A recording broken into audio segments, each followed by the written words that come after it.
I made it in time. Okay. Well, I'm not seeing it on Facebook yet, but I'm going to get started anyway, just because I don't want to. Okay. I don't want to have technical difficulties either way, but okay. So first, I hope that you and your loved ones are all healthy. And for those of you who don't know me, I'm Tracy Pachaki. I'm the owner of Illustrated Designs. My creative team and I work with a lot of small and mid-market businesses that are all struggling right now.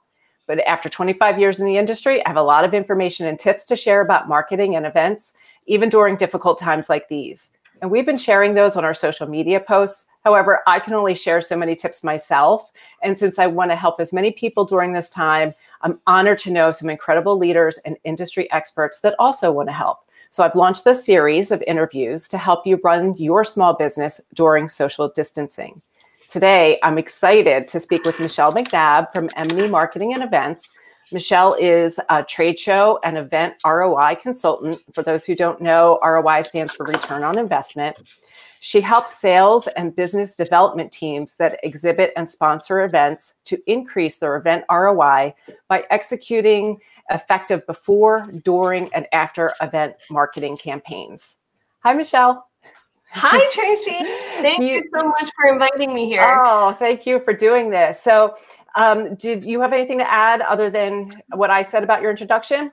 That was an amazing intro. Well, you do a lot. So I'm excited to talk to you. And I think one of the reasons I'm excited is that a lot of us have comfort in knowing that we're not alone in what we're feeling and what we're experiencing.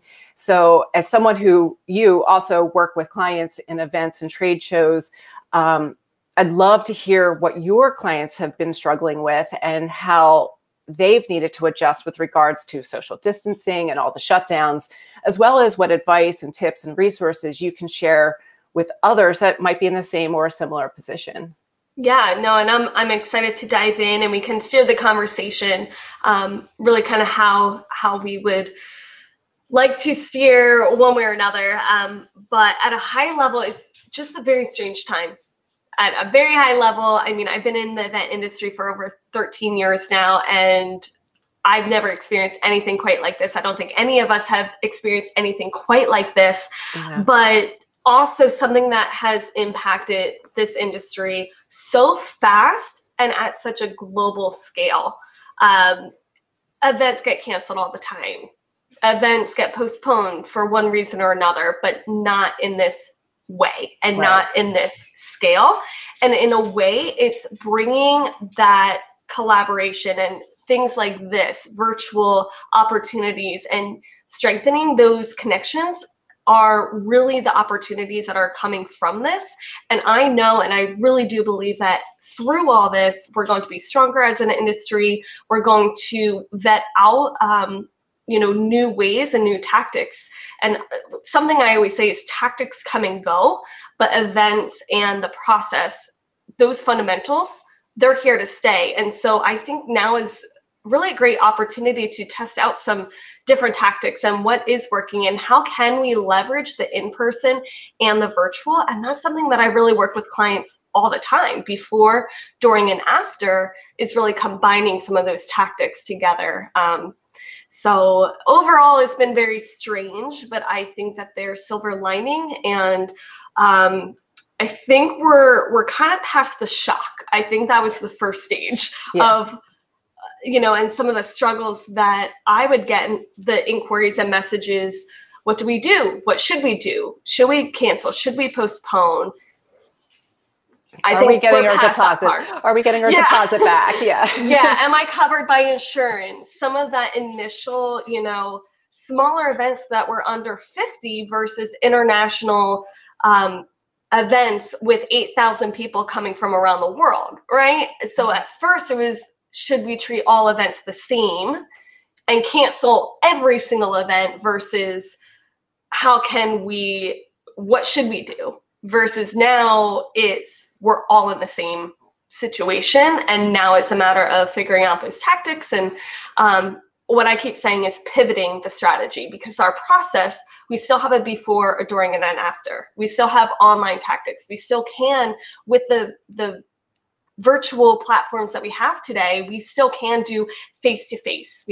We may not get all the benefits of the event itself, but what can we do to pivot? And that's what I'm excited to talk more about, and some ideas and suggestions after we got through that shock. Right. Now, what can we do? Exactly. So now a lot of people have more time on their hands because they're not going to the office. They're not having all of the same meetings, and they're not taking all the time for travel. So what types of things are you suggesting to your clients right now to take advantage of this time? Yeah. And this is actually something that I emphasize a lot. And for people that do follow me or see what I talk about, is events go beyond logistics. And so now is a great time to emphasize some of those other areas, because logistics are at a standstill. And so just at a high level, I talk about event strategy, the logistics, your outreach, the nurturing, your sales, and the metrics, right? And because the logistics are at a standstill, those 5 other areas, can we optimize and can we maximize what we're doing? So in strategy, can we revisit our messaging? Can we revisit who is our ideal audience and how can we get in front of them? And how can we hone in? With outreach, again, we're still looking to connect with people before the event. Online, we still have an outreach need. We still need to connect with these people, but how we're doing that is what's shifting. But there's still the need to engage with these people, and I think re-engagement campaigns are an amazing opportunity right now. And that's something that I've really been emphasizing, is go back to your past events. Whether you're an organizer or if you exhibit or sponsor, we're all in the same boat. And chances are, if you use events as a platform, you have more than one event, right? Yeah. So re-engagement campaigns are something that I'm really emphasizing, is take that opportunity.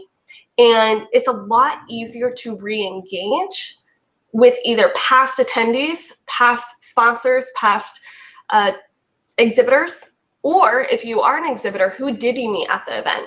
And segmenting and better understanding, who are you talking to? Who did you talk to? And re-engage with those and create those sort of campaigns, rather than feeling like we're starting from scratch. Right. You're just taking the opportunity to deepen a relationship that otherwise may have gotten pushed aside because you were busy with the day-to-day or planning for your next event. Obviously after the event, building that relationship is so important, but I find that a lot of companies, that's where they drop the ball. So they can take this time to take advantage of that. Yeah. And that ties that outreach into the nurturing stage, which is, again, you're nurturing. And a great thing that I am telling clients or people is build a community. Yeah. If you don't yet have a community for your event, or be a resource, how can you? Because again, regardless of your role in the industry, are you the organizer? Are you the host? Create a community around your event. Are you an exhibitor? Are you a sponsor? Create a community and be the resource, because like I mentioned, chances are people are not just going to one event, but what they're going to be looking for is, who should I be listening to? And block out all the noise. And if you can be that resource, if you can build that community and nurture and really emphasize that stage of, wow, these are the people that I connect with, and I can be that go-to resource through a community. I can play matchmaker, right? One of my favorite things I saw with an event organizer, actually just recently in February, we were preparing and it got postponed 6 months. And they were doing this already, but they have a platform where their different exhibitors and their attendees can request who they actually want to meet before and during the event. Mm-hmm. I think that is genius. And I emphasize this already because I help clients do that, but it's more of a manual process, where this event organizer is stepping in and giving that platform and helping the event organizers and the sponsors get in front of the right attendees. And for the attendees, when there's 600 companies being represented, help them narrow down 20. And now we have 6 months to do that, not 6 weeks. Right. And so those are some of the things that I work with clients anyway. The longer we have before the event, we're just extending that opportunity. And so as an event organizer, can we create a platform? Tracy and I were part of a Power Match. That's how we connected. Right. And being able to be connected with who should we meet and how can we meet them? So if you're the event organizer, how can you be that resource? And then as the event sponsor or exhibitor, how can you build a community and be a go-to resource? Right. I actually enjoy doing that at an event.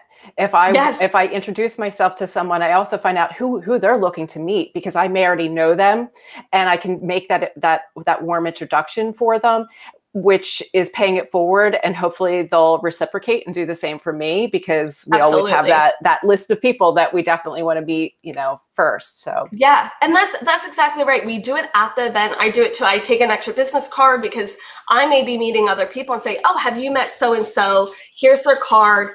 And make sure that you two connect. Whether or not they connect or not is also the gesture, right? That's something extra. Yeah. And there's no reason why we can't be doing those activities beforehand. Right. And so when I work with clients, typically before the event, I try to work with making those appointments beforehand. And then 6 weeks before the event is when you start making, who am I going to meet at the event? Who am I having coffee with at the event?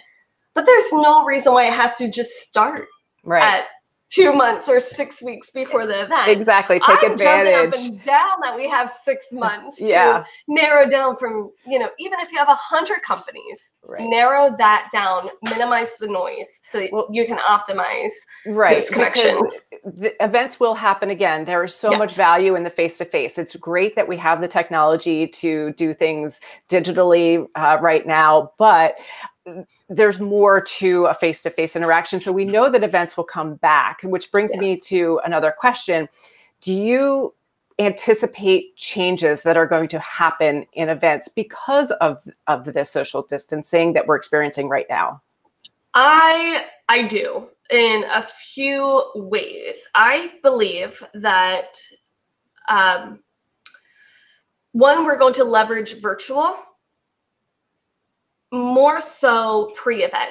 And this is something that I would love to see more, because what's happening is if a date is already being postponed, what I'm suggesting is keep those dates. People already have them on the calendar and turn it into a virtual event. Get your speakers and have a virtual event before the event. Why not do that when events come back? Why not have pre-event webinars and allow the speakers to engage and nurture? That way, when they step foot live at the event, people are already familiar. And this is something too, if we can make the first impression not be the handshake at the event, we're already through the customer journey. And so I think people are realizing, wow, why not add some of these virtual tactics in our pre-strategy and really leverage that. I think the other thing too will be, of course, there will be a lot of stages and a lot of events. That's not going away. I think we have event producers and we have people that put on large conferences. And then we also have a lot of entrepreneurs and we have solopreneurs and we have people creating their own stages. And I think it's going to be an eye-opener of really, do we want to use events and create our own events?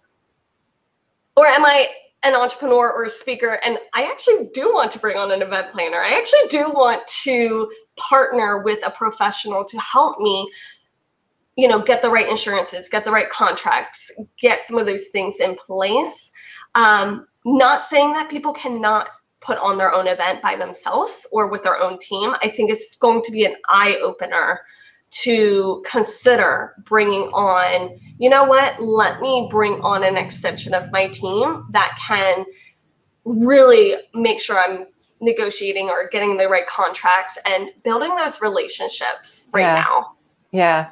So it actually might help the entire industry grow a little bit more because people are seeing the benefits to it. So, and to be able to focus on what you do best and then hire someone else to do the other things and let them do what they do best. Right. Or deciding, no, I don't want to create my own stage. I think there's a lot of opportunity by creating your own stage. And I say that by creating your own event. I think it's just the way that some businesses may consider who they actually want on their team to make sure that the event is happening.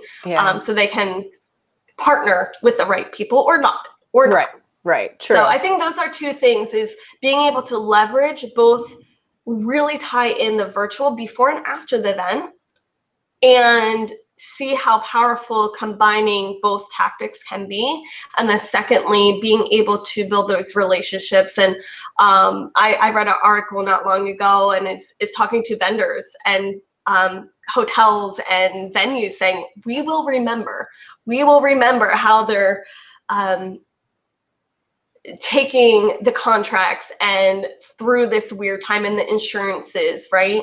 Yeah. And so I think that's going to be a shift as to who's putting on the events and who's willing to, be flexible and work as a team. Yeah. So those are 2 points. Awesome. Well, this time went by really fast. So do you have any resources that you can recommend? I know that you have a speaking series coming up soon that you can mention. Anything that you didn't get to share at this point? Really, when it comes to resources, I have my Pinterest is a great resource of articles. When it comes to companies, it really is going to depend on what people need. They're more than welcome to reach out to me, whether it's virtual platforms or networking as well. And then, I do have my own group. That's where I go through different tactics and build my own community and make introductions as well. But right now, ViewStub has been my go-to virtual ticketing and streaming platform. They are based in Orlando. And Hio has been a great platform for networking and being able to stay in touch face-to-face with people while we're here. But they are helping people, and they really emphasize nurturing and networking through events on a virtual platform. Okay, awesome. Well, I don't know if you got to watch our first episode, but what I'm trying to do is end every episode with something on a positive note. So I'm going to ask you what you're grateful for today. Today, I'm grateful for the sunshine that we're having. It's giving me a little bit more energy and a positive uplift today. So can you share with everyone what you're grateful for today? I am really grateful for my network and the relationships, and that's both professionally and personally, just during this time, really recognizing who I want to spend my time with, and being grateful for building those relationships and, amazing relationships, again, professionally and personally. Yeah. Awesome. Well, that's a great place to end. So thank you. And I hope that anyone dealing with a postponed event or, a future event can benefit from the ideas that you gave. And we can put your contact information in the comments. So if anybody wants to reach out to you directly, they can. So everyone, I just wanted to let you know that we're having our next interview on Tuesday, April 7th with Seth Goldstein. I know Michelle knows Seth. Seth is the owner of Goldstein Media. They provide digital marketing services, including WordPress, web design, web development, search engine optimization, social media marketing, email marketing, digital marketing, consulting. So I'm sure there's going to be a lot that we have to talk about on Tuesday as well. So until then, stay home and stay healthy. Bye.